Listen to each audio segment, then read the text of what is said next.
लोकोपकारोपदाहरतं गदातारं सर्वसम्पादं लोकाभिराणं श्रीरामं भ्यो भ्यो नाभ्यं रामाय रामभद्राय रामचन्द्राय मानसे रघुनाथाय नाथाय सीताय पते नमः।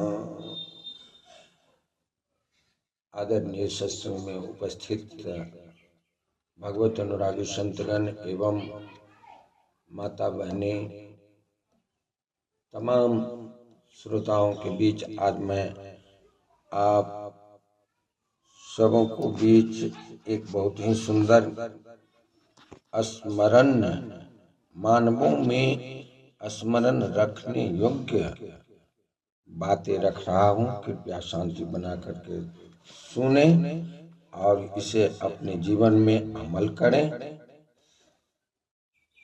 साथियों, कहा गया है कि मानव का जो यह शरीर है वह बहुत ही मूल्यवान है। गोस्वामी तुलसीदास जी महाराज कहते हैं, बड़े भाग्य मानुष तन पावा, सुरदुर्लभ सदग्रंथ ही गावा। सदगुरु कबीर ने कहा कि मानव जन्म अपार है, मिले इन दूजी बार, पक्का फल जो गिर पड़ा तो बहुरी न लागे डार। साथियों, आज मैं आप तमाम दर्शकों के बीच, श्रोताओं के बीच बहुत ही सुंदर कहानी रख रहा हूँ कि यह जीवन जो है मनुष्य का जीवन कैसे सफल होगा, इस पर थोड़ा ध्यान दे करके सुनेंगे। मानव जीवन की सफलता भगवत प्राप्ति में है। मनुष्य योनि में अगर हम जन्म लेते हैं तो इनकी सार्थकता तब होती है जबकि हम भगवत प्रेम में इसका समय बितावे, विषय भोग की प्राप्ति नहीं। जो मनुष्य जीवन के असली लक्ष्य भगवान को भूलकर विषयों की प्राप्ति और उनके भोग में ही रचा पचा रहता है, वह अपने दुर्लभ अमूल्य जीवन को केवल व्यर्थ ही नहीं खो रहा, वरन अमृत देकर बदले में भयानक बिख ले रहा है। बहुत जन्मों के बाद बड़े पुण्य बल तथा भगवत कृपा से जीवन को मानव शरीर प्राप्त होता है। इंद्रियों के भोग तो अन्य योनियों में भी मिलते हैं, पर भगवत प्राप्ति का साधन तो केवल इसी शरीर में है। इसको पाकर भी जो मनुष्य विषय भोगों में ही फंसा रहता है, वह तो पशुओं में भी अधिक मूढ़ है, पशुओं से भी अधिक मूढ़ है। यदि तुमने इस जीवन में भगवान को नहीं प्राप्त किया,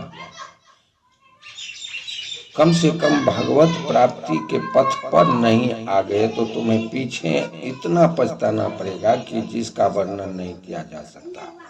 अतः हाथ में आए हुए इस महान शुभ अवसर के एक एक क्षण को बड़ी ही सावधानी के साथ जीवन के असली लक्ष्य को भगवत प्राप्ति के साधन में ही लगाना चाहिए। यहाँ के जिन धन, ऐश्वर्य, पद, अधिकार, यश, कीर्ति और मान मर्यादा के लिए तुम पागल हो रहे हो, उनमें से कोई भी कभी भी तुमको तृप्त नहीं कर सकता है, खुश नहीं कर सकता है। उनके अनुरूप में, उनके अधूरेपन में कभी पूर्णता आएगी ही नहीं, और इस कारण तुम्हारी कभी कभी पूरी होगी भी नहीं। इस प्रकार से तुम्हारी कमी जो है वह कभी पूरा नहीं होगा। इन विषयों की प्राप्ति के लिए जो तुम दिन रात भांति भांति के नए नए पाप कर रहे हो, इसमें अपना कल्याण समझ रहे हो और गौरव का अनुभव कर रहे हो, यह तुम्हारे लिए बहुत ही घातक होगा। इससे तुम्हें जीवन में कभी शांति और सुख तो मिलेगा ही नहीं, वरन वह सदा निराशा, दुख, चिंता, शोक और विषाद से भरा रहेगा। मरने के बाद भी तुम्हें इस पाप के भारी बोझ को ढोकर अपने साथ ले जाना ही पड़ेगा और विविध योनियों में अनेकों प्रकार के भीषण दुख भोगने के लिए बाध्य होना पड़ेगा।